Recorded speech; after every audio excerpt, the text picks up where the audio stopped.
ও বান্দা একটু দেখ না আমি আল্লাহ তোকে কতটুক ভালোবাসি, কতটুক তোকে ভালোবাসি। বান্দারে তুই হাজার গুনাহ করছস, কেউ জানে না তুই ছাড়া, কিন্তু আমি আল্লাহ তো জানি। কিন্তু সেই গুনার খবর আমি প্রকাশ করতে দিই নাই, প্রকাশ হতে দিই নাই।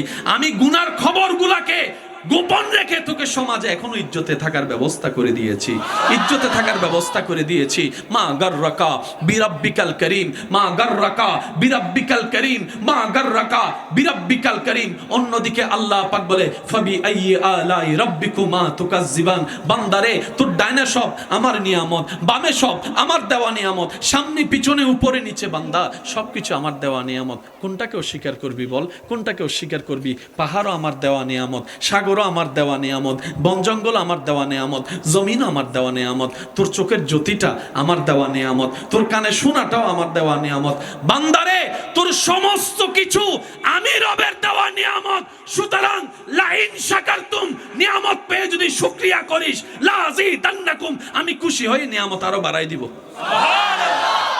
মা গাররাকা বিরাব্বিকাল ফাজকুরুনি ফাজকুরুনি ফাজকুরুনি ফাজকুরুনি ফাজকুরুনি আজকুরুকুম। বান্দা তুই জাহান্নামে যাওয়ার সময় আমারে স্মরণ কর। আমি শুনি নাই, সুবহানাল্লাহ শুনি নাই, আরেকটু জোরে।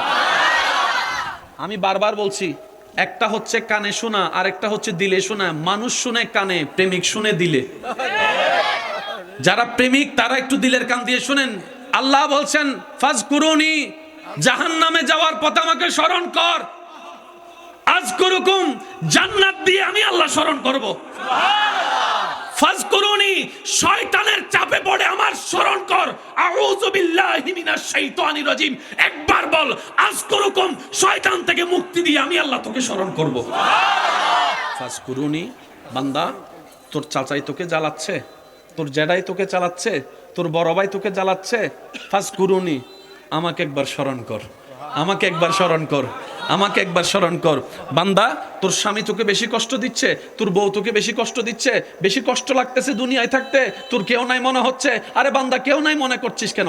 আমি আল্লাহ আছি না তোর, আমি আল্লাহ আছি না, আমি আল্লাহ আছি না। নাহনু আকরাব বলেছি না, আমি আল্লাহ আছি তো। ফাজকুরুনি, একবার স্মরণ কর না আমাকে, একবার স্মরণ কর না আমাকে, একবার স্মরণ কর না আমাকে। আজকুরুকুম, ওই কঠিন বিপদে শান্তির ব্যবস্থা তোর জন্য তোর মালিক, তোর খালিক, তোর রব আমি রব্বুল আলামিন করে দিবই দিব। যথাসময়ে বলেন সুবহানাল্লাহ। সত্যি করে একটা কথা বলেন, আমি সবার মুখে শুনতে চাই। সবার জীবনে কম বেশি সমস্যা আসছে কি আসে নাই? বিপদ আসছে কি আসে নাই? হঠাৎ টাকার প্রয়োজন হয়েছে কি হয় নাই? হঠাৎ রাস্তা বন্ধ হয়েছে কি হয় নাই? হঠাৎ জামিলা লাগছে কি লাগে নাই? ওই বিপদ এখন আর আছে? ওই জামিলা এখন আর আছে? বলেন না আছে? 10 বছর আগের কাহিনী এখন আছে? সমাধান হলো কিভাবে? আপনি বলছেন এমনে তেমনে, রব বলে যে না, আমি করে দিয়েছি। হায় হায় আল্লাহ। সাইবা মন খুলে একবার আল্লাহকে ডাক দেন। আল্লাহ এমন ভাবে ডাকেন যেন সারা জীবনের ডাকটা এক ডাকে হয়ে যায়। বলেন আল্লাহ আল্লাহ আল্লাহ আল্লাহ। এবারে ঈমানি ডাক দিয়ে বলেন ইয়া রাসূলুল্লাহ। উচ্চ আওয়াজ একবার বলেন মারহাবা। কষ্ট হচ্ছে আপনাদের? ইসলামে জামিলা নাই, জামিলাই ইসলাম নাই। ইসলামে জামিলা নাই, জামিলার ভিতরে ইসলাম নাই। কারণ ইসলামের নামই হচ্ছে শান্তি। সুবহানাল্লাহ। কি এখানে কইবেন না ঘরে যায় কইবেন? আর একটু মুখ খুইলা বলেন তো সুবহানাল্লাহ। হাসরের ময়দানে বিচারের কাঠগড়ায় নবী রাহমাতুল্লিল আলামিন সেই দৃশ্যের বর্ণনা দিতে গিয়ে বলেন, দুইজন আসামি রবের দরবারে দাঁড়াবে। একটু মনোযোগ। দুইজন আসামি রবের দরবারে দাঁড়াবে, একজনের বিচার হবে। বিচারের মধ্যে দাড়ি পাল্লায় যখন তার আমলনামা তোলা হবে, তার গুনার পাল্লা বাড়ি হবে। গুনার পাল্লা বাড়ি হওয়ার পরে ফেরেশতাদের জন্য নির্দেশ আসবে, তাকে জাহান্নামের দিকে নিয়ে যাও। ফেরেশতারা তাকে অ্যারেস্ট করে টেনে টেনে তার কর্মফলের কারণে জাহান্নামের দিকে নিয়ে যাবে। তখন সে বান্দাটা বারবার সামনের দিকে যখন ফেরেশতারা নিয়ে যাবে, সে বারবার রবের রহমতের দিকে তাকাবে। কিছু দূর সামনে যাবে, বারবার রবের রহমতের দিকে তাকাবে। সুবহানাল্লাহ বলতে থাকি না? কিছু দূর সামনে যাবে, বারবার পিছনে রবের রহমতের দিকে তাকাবে। রব্বুল আলামিন বলবে ফেরেশতা দাঁড়াও, বান্দাটাকে আবার আনো। সুবহানাল্লাহ। মনে মুক্তি আসতেছে। বান্দাটাকে আবার আনো। বান্দাটাকে আনা হবে।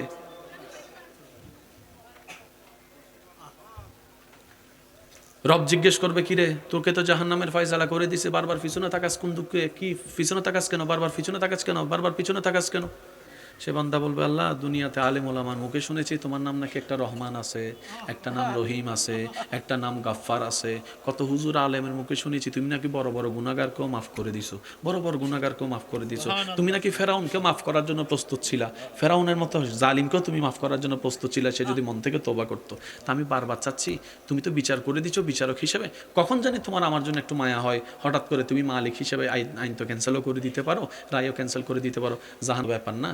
আমি সেই জন্য বারবার তাকাচ্ছি, কখন জানি তোমার রহমতের নজরটা আমার দিকে পড়ে, কখন জানি রহমতের নজরটা আমার দিকে পড়ে। এবার রব বলবে, তোর কি আমার রহমতের উপর ঈমান আছে? বান্দা বলবে যে আল্লাহ আছে, সেজন্যই তো বারবার তোমার রহমতের দিকে তাকাচ্ছি, কখন জানি তুমি একটু খুশি হয়ে বলো, এই আমার বান্দারে জাহান্নামে নিস না, জান্নাতে নিয়ে যা, এই আশায় বারবার তাকাচ্ছি। রব বলে যে তোর ঈমানকে আমি আশা হতে দিব না, নষ্ট হতে দিব না। ও ফেরেশতা, জাহান্নামী রাস্তা ক্যান্সেল করো, আমার বান্দাকে জান্নাতের দিকে নিয়ে যাও। দুইজনের ভিতর কয়জন বাকি আছে? এবার ওনার যখন হিসাব নিকাশ হবে, দাড়ি পাল্লায় আমল যাবে, গুনার পাল্লা বাড়ি হবে, ওনার হিসাবও জাহান্নাম। আল্লাহ তাআলা ফেরেশতাদেরকে বলবে, ফেরেশতা রায়, তাকে তোরে জাহান্নামে নিয়ে যাও। ফেরেশতারা তাকে ধরার আগেই সে জাহান্নামের দিকে দৌড় দিবে। সুবহানাল্লাহ। মন মতো হয় না, সুবহানাল্লাহ আরো জোরে। তার রায় কি? জাহান্নাম। ফেরেশতারা তাকে টেনে টেনে জাহান্নামে নিয়ে যাবে, এটাই তো হবে সাধারণ দৃশ্য, কারণ মানুষ তো ফাঁসির কাটতে নিজের থেকে যেতে চায় না। ফেরেশতারা তাকে অ্যারেস্ট করার আগেই সে জাহান্নামের পথে দৌড় দিবে। আল্লাহ বলবে যে দাঁড়া, কই যাস? আল্লাহ আপনি না বলছেন জাহান্নামে, সেজন্য জাহান্নামে যাচ্ছি। রব বলবে, এটা কি জান্নাত মনে করছস? খুশি মনে তুই জাহান্নামে যাচ্ছস, ব্যাপার কি? তখন সে বলবে, আল্লাহ দুনিয়াতে তোমার অনেক আদেশ শুনছি, একটাও মানি নাই, অনেক হুকুম দিছো, একটাও মানতে পারি নাই। আজকে হাসরের ময়দানে তুমি আল্লাহ আমাকে শেষ একটা আদেশ দিছো। তুমি আজকে হাসরের মাঠে শেষ একটা আদেশ দিছো, এটাও যদি আমি পালন করতে না পারি কেমন বান্দা হইলাম। সেজন্য তুমি যদি খুশি হয়ে জাহান্নাম দিছো, আমিও আমার প্রাপ্য জাহান্নামের দিকে চলে যাচ্ছি। ফেরেশতারা ধরে টেনে টেনে নিয়ে যাবে, দরকার কি? তুমি আদেশ দিয়েছো, বাস এটাই আমার জন্য যথেষ্ট। আমার আল্লাহ আমাকে জাহান্নাম দিয়েছে, আমি খুশি মনে জাহান্নামে যাচ্ছি। রব বলে যে হইছে, তোর আর জাহান্নামে যাওয়ার দরকার নাই, তোর কথাটা আমি আল্লাহ খুশি হয়েছি, যা গুনাহ মাফ করে দিলাম, জাহান্নাম থেকে জান্নাতি বানাই দিলাম। ওনার নাম রহমান। সুবহানাল্লাহ, আমি শুনি নাই। বসে দাঁড়ানো সবাই মিলে একবার বলেন তো সুবহানাল্লাহ। 1 2 3 4, 4 নাম্বার বাস পর্যন্ত যারা আছেন সবাই চুপ থাকবেন। 4 নাম্বার বাসের পরে যারা আছেন আমার ইমানি ভাইয়েরা বসা দাঁড়ানো, আপনারা একবার বলেন তো সুবহানাল্লাহ। টাইগার খাইয়া মারছে, খাইছে না দেখে আমিও না কানে বয়রা। ঠিক আছে, আরেকবার 4 নম্বর বাস পর্যন্ত আপনারা চুপ থাকবেন। পিছনের বাইরে আরেকবার বলেন তো সুবহানাল্লাহ। এটা হারাইতে হবে আপনাদের, কিন্তু দেখেন আপনারা চুপ থাকবেন। এবার আমার 4 নম্বর বাস পর্যন্ত যারা আছেন আমার বাইরে, আপনারা একবার বলেন সুবহানাল্লাহ। এতক্ষণ আওয়াজটা কইছিল, ওই প্রতিযোগিতায় নামছে জিতার জন্য কেমন করে। আরেকবার বলেন সুবহানাল্লাহ। এবার সবাই মিলে একবার বলেন সুবহানাল্লাহ। এবার আমার সাথে সাথে পড়েন, আল্লাহ ও গো আল্লাহ ক্ষমা করে দাও, মাফ করে দাও। আল্লাহ ও গো আল্লাহ ক্ষমা করে দাও, দাও জীবন মুদের যতদিন থাকিবে,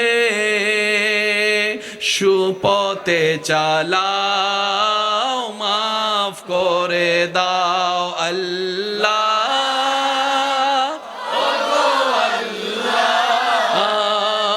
ক্ষমা করে দাও, মাফ। শেষবারের মতো সবাই আল্লাহ ও গো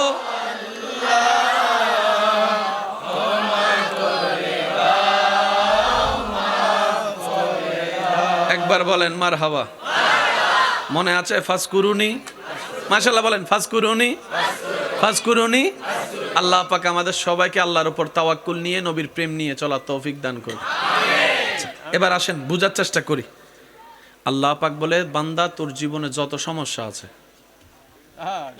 আমি দেখতেছি তো। ভাইয়া ভাইয়া ভাইয়া ভাইয়া ভাইয়া, আপনাদের এলাকায় মামলা আছে, বিভিন্ন বিষয় নিয়ে মামলা। সবচাইতে মামলা কোন বিষয় নিয়ে?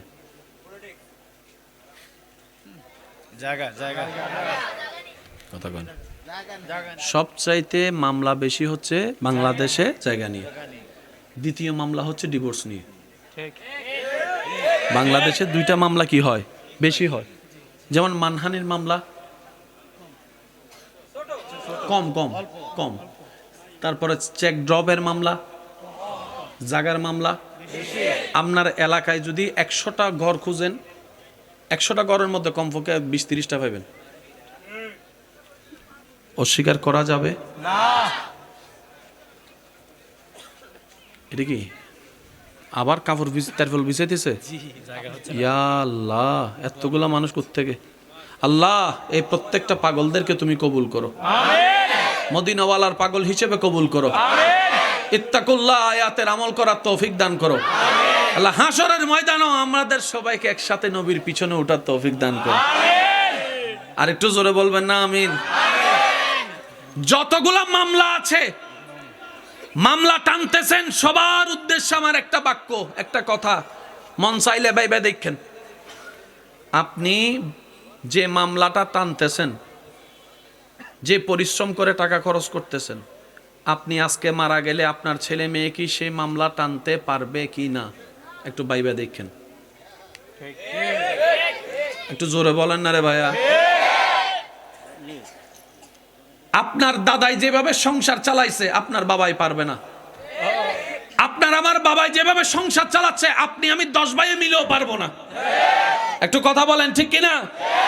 সব ছেলের একমত হবে যে আমার একজন বাবা 10টা ছেলেকে যেভাবে চালাইছে আমরা 10 জন ভাই মিলে একটা সংসারকে সেভাবে।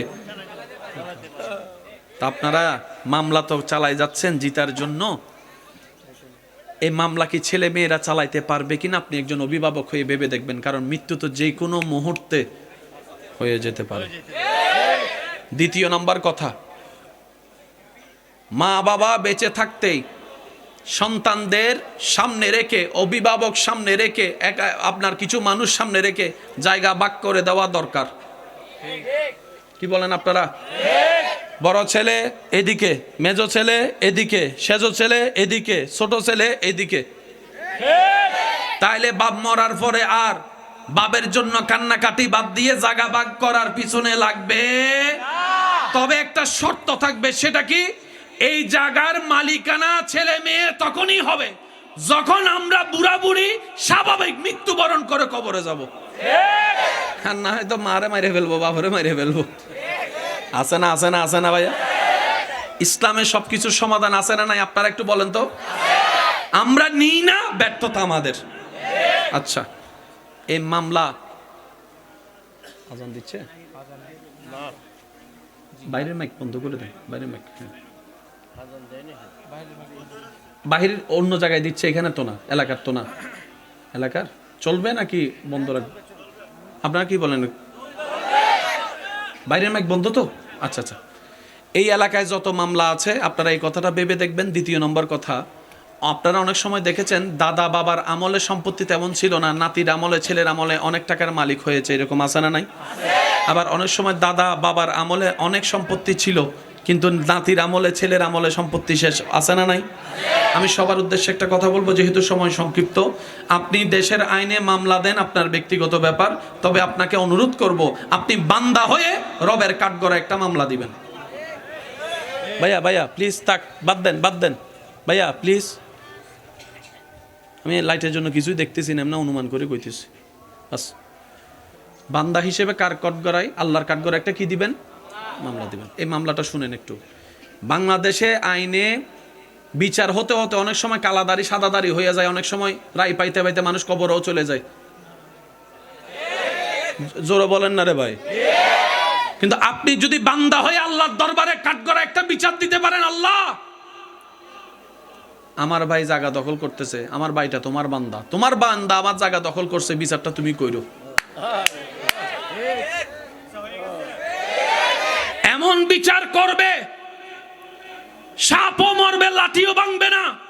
শুধু তাই নয়, যে চাচা, জেডা, মামা, খালা, ভাই, জেডা, ভাই, আত্মীয় স্বজন, নেতা আপনার 1 ইঞ্চি জায়গা খেয়েছে, ওইটা ধৈর্য ধরার কারণে আল্লাহ আপনাকে, না হয় আপনার ছেলেদেরকে, না হয় আপনার নাতিদেরকে 10 গুণ বেশি সম্পত্তি এনে দিবেন দিবেন দিবেন দিবেন দিবেন দিবেন। এই কথাটা মাথায় রাখবেন। সবসময় ওই জিততে চাইেন না। আমরা তো সবসময় জিততে চাই। আমার একটা মারছে কলার সাইড, ওইটা ল। কথা বলেন ঠিক কিনা? সবচাইতে শক্তিশালী কে? বলে যে নিজের রাগকে কন্ট্রোল করতে পারে সেই হচ্ছে সবচাইতে শক্তিশালী ব্যক্তি। বলেন না সুবহানাল্লাহ। যারা আমাকে ভালোবাসেন, 2-1 জন আবদার করে কিছু কথা বলছি, রাখার চেষ্টা করবেন। যদি জিততে চান, হারার অভ্যাস করেন। আমি সবাইকে বলছি না, যারা আমাকে আল্লাহর জন্য ভালোবাসেন, আমি তাদেরকে আবদার করে কথা বলার অধিকার আছে বলে আমার মনে হচ্ছে, সেজন্য বলছি। আমি অধিকার আছে আপনার, আমার বলার অধিকার আছে। একটু ডান হাতটা তুলে সাক্ষী দেন, আগে বলার অধিকার আছে না? নারায়ে তাকবীর, নারায়ে তাকবীর, নারায়ে রিসালাত। উচ্চ আওয়াজ একবার বলেন মারহাবা। যদি জিততে চান, অভ্যাস করবেন হারার। যে হারে সে জিতে। আর সিডেঙ্গে বাসা থাকেন হতা হয় ওয়া সিডেঙ্গে মানুষ হতে হতে ধাক্কা হাইলে ফাক্কা হয়, হতে ফাক্কা হইবার আগে ধাক্কা হম পরে। ধাক্কা না হইলে তুই ব্যথা কেন পাবি, ব্যথা না পাইলে সহ্য কেন করবি, সহ্য না করলে তুই ফাক্কা কেন হবি, ফাক্কা গল নইলে তুই তো জিনিস না ধাক্কা আগে তারপরে ফাক্কা হইস। হ্যাঁ শাহি তারা যারা বুঝানোর বুঝি ফেলে এদের একবার হ মার হাবা। ধাক্কা খেলে পাক্কা হয়। বলেন ধাক্কা খেলে আমরা হতে চাই কি পাক্কা। পাক্কা হওয়ার শর্ত হচ্ছে খাইতে হবে ধাক্কা। তো ধাক্কা খাবেন ব্যথা পাবেন না, তা তো হতে পারে না। ধাক্কা খাবেন পায়ে লাগবে না, সেটাও তো হতে পারে না। ধাক্কা খাবেন একটু ছিড়বে না, তা তো হতে পারে না। ধাক্কা খাবেন অপমান হবেন না, তা তো হতে পারে না। ধাক্কা খাবেন কাপড় ছিঁড়বে না, তা তো হতে পারে না। ধাক্কা খাবেন আত্মীয় স্বজন ছেড়ে যাবে, তা তো হতে পারে না। এগুলো হবে। এই হওয়ার ভিতরে যারা রবের উপর খুশি হয়ে সবর করে, ইন্নাল্লাহা মাআস সাবিরিন, তার জন্য চলে আসে সুবহানাল্লাহ। আর রব যখন কোন বান্দার সাথী হয়ে যায়, ওই বান্দার জন্য সারা পৃথিবীর মানুষ যখন অগ্নিকুণ্ডলী তৈরি করে নিক্ষেপ করার জন্য, রব বলে ও বান্দা, দুনিয়া তোর বিপক্ষে, সব তোর বিপক্ষে, আমি আল্লাহ তোর পক্ষে আছি, আমি আল্লাহ তোর পক্ষে আছি, আমি আল্লাহ তোর পক্ষে আছি। এবার সেই বান্দা ইব্রাহিমকে যখন দুনিয়া আগুনে ফেলে, আগুন যেখানে জ্বালিয়ে ফেলার কথা, সেখানে আগুন ওনার জন্য বেহেশতের বাগান হয়ে গেছে। আপনার শুধু একটাই কাজ, রবকে সাথে রাখা, রবের সাথী হওয়া। আর রবের সাথী হওয়ার প্রধান মাধ্যম হচ্ছে নবী রাহমাতুল লিল। আর একটু জোরে বলা যাবে নবী রাহমাতুল লিল। নবী রাহমাতুল লিল আলামিন হচ্ছে রব পাওয়ার উসিলা, রব পাওয়ার রাস্তা। বলেন না সুবহানাল্লাহ। ত্রিভুবনের প্রিয় মুহাম্মদ এলো রে দুনিয়ায় রে সাগরে, দেখবি যদি আয় রে সাগরে। মাশাআল্লাহ, আরো জোরে জোরে। বিজদি আয় দেখামে না, দোলে শিশু দোলে কচি মুখে শাহাদাতের বাণী সে শোনায় রে সাগরে আকাশে বাতাসে। উচ্চ আওয়াজ একবার বলেন মারহাবা। আমার কথা কেউ কষ্ট নিচ্ছে না তো? আল্লাহ আমাদেরকে একজন নবী দিয়েছেন, নবীর নাম নবী রহমাতুল্লিল, যার কদম মোবারক থাকতো মাটিতে, হাত বাড়ালে হাত চলে যেত জান্নাতের বাগানে। যিনি আঙ্গুল তুলেছেন আল্লাহ চাঁদ 2 ভাগ করে দিয়েছেন। শুনি নাই সুবহানাল্লাহ, শুনি নাই। আমি বলবো আস্তে আস্তে, নবীর পাগল উম্মতরা সুবহানাল্লাহ জোরে জোরে বলেন। যিনি আঙ্গুল তুললে, ভাইয়া ভাইয়া, যিনি আঙ্গুল তুলেছেন আল্লাহ চাঁদ 2 ভাগ করে দিয়েছেন। ডুবন্ত সূর্যকে যার দোয়ার বদৌলতে রব আবার তুলে দিয়েছেন। যিনি আরাম করেছেন, আরাম করা অবস্থায় গাছ মাটির সাথে সম্পর্ক ছেদ করে হেঁটে হেঁটে এসে নবীকে সালাম দিয়েছেন। যিনি রাস্তা দিয়ে হেঁটে গেলে পাথররা পর্যন্ত সালাম দিতেন। যিনি যে রাস্তায় একবার হেঁটে যেতেন, পিছন থেকে যারাই আসতো তারাই খুশবু সঙ্গেই বুঝতে পারতো আব্দুল্লাহর ছেলে মুহাম্মদ নবী রহমতুল্লিল আলামিন রাস্তা দিয়ে গিয়েছেন, রাস্তা দিয়ে গিয়েছেন, রাস্তা দিয়ে গিয়েছেন। যার চেহারার দিকে তাকালে চাঁদও শর্মাই যেত, এত সুন্দর কিভাবে হয়, এত সুন্দর কিভাবে হয়।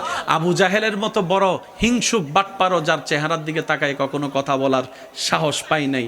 ওই নবী রহমতুল্লিল আলামিন, ওই নবী রহমতুল্লিল আলামিন, ওই নবী রহমতুল্লিল আলামিন, যার গাড়ি ছিল বোরাক। একটু একটু একটু জোরে বলতে হবে সুবহানাল্লাহ। হচ্ছে কি? যার গাড়ি ছিল বোরাক, যার বেড়াতে যাওয়া ছিল মেরাজ। সুবহানাল্লাহ, বুঝছেন কথা? যার খাদেম ছিল জিব্রাইল। সুবহানাল্লাহ, সেই নবী কেন তায়েফে আঘাত খাইলো? আপনার আমার যদি সামান্য একটা নেতার লগে পরিচয় থাকে, ফাঁকি আর মাটিতে লাগে? ডাইরেক্ট কয়, do you know who I am? চিনস বেটা, কথা কোনের আগে সাবধান কই আলাছে, কিন্তু কাটলাম কয়টা তোরে। চিনস বেটা আমি কেডা? কে কে তুই? কই আমি অমুকের, অমুকের মানুষ, ছেলে না মেয়েও না, অমুকের মানুষ। এসে কথা কয় না। সৃষ্টির স্রষ্টার বন্ধুর কথা বলছি, যিনি হাবিবুল্লাহ।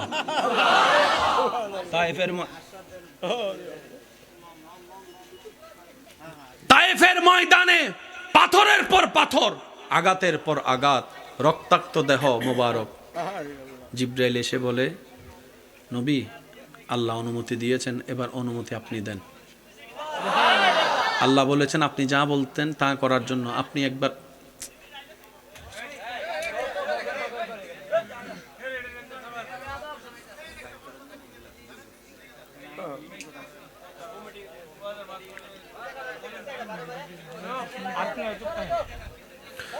আল্লাহুম্মা সাল্লি আলা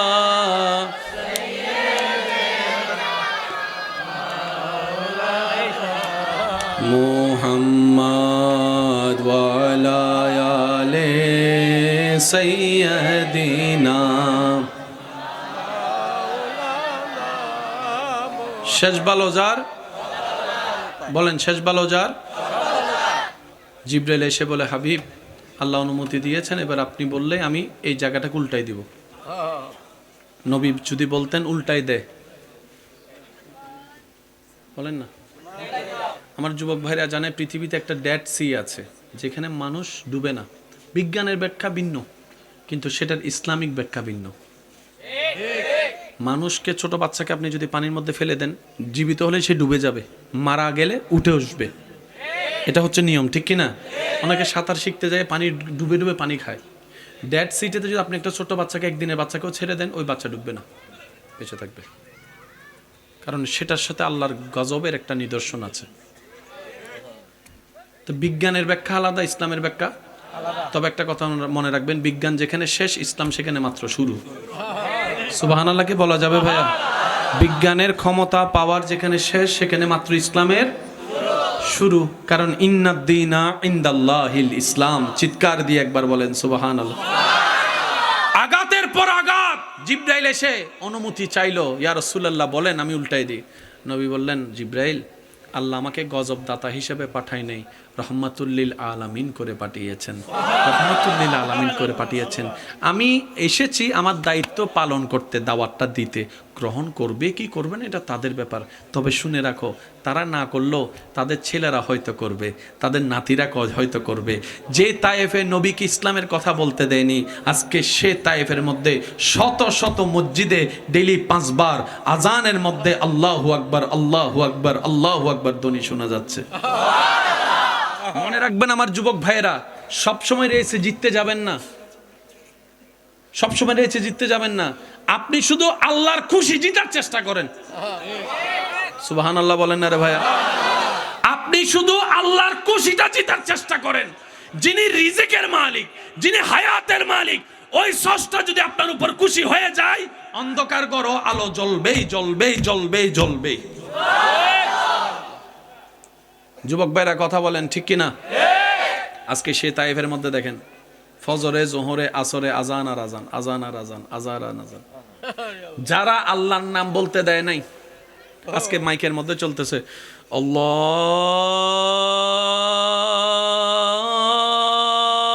আকবার, আল্লাহু আকবার।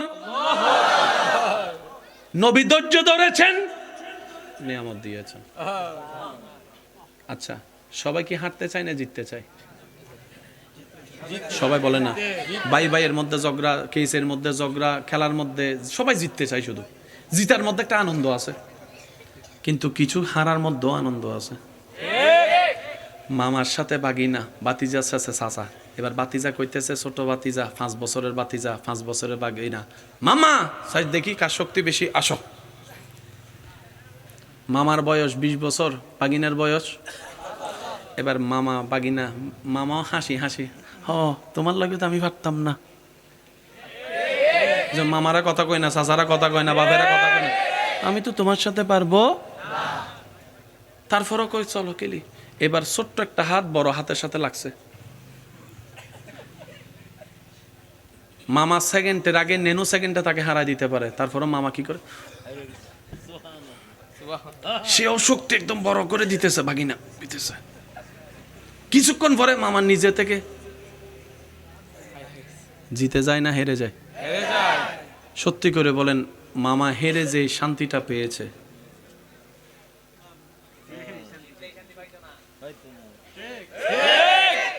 আমি শুনি নাই, আরো জোরে বলেন। বাগিনার সামনে মামা হেরে, বাতিজার সামনে চাচা হেরে যে শান্তিটা আপনি পেয়েছেন, 1000 বার জিতার মধ্যেও সেই সুখ শান্তি আপনি পাবেন না, আপনি পাবেন না, আপনি পাবেন না। মনে রাখবেন, হেরে যান ভাইয়ের কাছে, হেরে যান রাগের কাছে, হেরে যান ক্রোধের কাছে, হেরে যান বিদ্বেষের কাছে, হেরে যান লোভের কাছে, হেরে যান সব দিকে আপনি হেরে যান। আমি হাঁটতেই থাকবো, তুই জিতে যা, তুই জিতে যা, তুই জিতে যা, তুই জিতে যা, তুই জিতে যা। ভাইকে জিতাই দেন, মামাকে জিতাই দেন, জেঠাকে জিতাই দেন, চাচাকে জিতাই দেন। আপনি শুধু বলবেন, আল্লাহ আমি তো শুধু তোমার রহমত চাই, আমি শুধু তোমার রহমত চাই, আমি শুধু তোমার রহমত চাই, আমি শুধু তোমার রহমত চাই। আল্লাহ আমি তোমার রহমতের ভিখারি হয়ে বাঁচতে চাই। জগৎ জিজ্ঞেস করবে, তুই শক্তিশালী হওয়ার পরও চাচার কাছে হেরে গেছিস কেন? আপনি বলবেন, আমার রবের রহমতে জিতার জন্য, আমার রবের রহমতের চোখে জিতার জন্য। কারণ রব যদি একবার কোন সৃষ্টির হয়ে যায়, পুরা সৃষ্টি জগৎ সেই সৃষ্টির কদম তলে চলে আসে। আল্লাহু আকবার, ইয়া রাসূলুল্লাহ, জিন্দাবাদ। এবার বলেন, সবসময় কি জিতা দরকার না হারা দরকার? হারবেন। কোন হারা হারবেন? যে হারলে আল্লাহ খুশি হয়, যে হারাতে আল্লাহ কি হয়? এবার মা বাবার সাথে আপনার 2 কথা হয়েছে, চাইলে আপনারা মুখ আছে ইচ্ছা মতো বলতে পারেন না, কিন্তু আপনি নিজেকে হারার জন্য দেন, গালি দেন, পারলে জুতা দিয়েও বাড়ি দেন। কারণ আমাকে জুতা দিয়ে বাড়ি দেওয়ার অধিকার আপনাদের আছে, কারণ আপনি আমার মা, আপনি আমার বাবা। ও মা, তুমি যদি 100 বার জুতা দিয়ে বাড়ি দাও, এটা আমার সৌভাগ্য হবে, এটা আমার সৌভাগ্য হবে। মা, তোমার হাতের জুতার বাড়ি খাওয়ার সৌভাগ্য আমার হয়েছে।